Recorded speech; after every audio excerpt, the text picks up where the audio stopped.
Kecamatan Ilir Barat 1, tepatnya di Kelurahan Bukit Lama. Kita membagikan ada sembako dan juga masker. Dan sekali lagi ini saya sampaikan bahwa ini masih menggunakan dana pribadi ya. Gerakan yang kita lakukan ini memang masih terbatas karena baru dihimpun dari dana pribadi dan juga bantuan dari rekan-rekan yang lain. Akan tetapi kemarin kita sudah bicara dengan Pak Wali bahwa kita sudah mulai menganggarkan sekitar 200 miliar yang nantinya lebih kurang kita bagikan untuk masker dan juga mungkin sembako.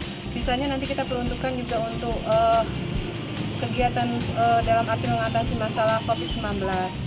Dan apa yang kami lakukan hari ini sama seperti yang dilakukan oleh Kelurahan Bukit Lama, saya dengar mereka juga melakukan kegiatan yang sama, mengumpulkan ibu-ibu untuk membuat masker.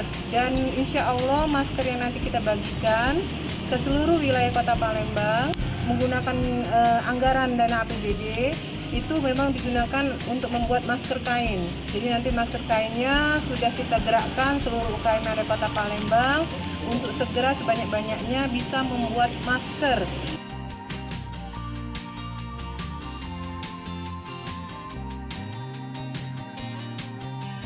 Bahwa sudah ada instruksi dari pusat bahwa seluruh warga harus memakai masker, baik yang sakit maupun juga yang sehat.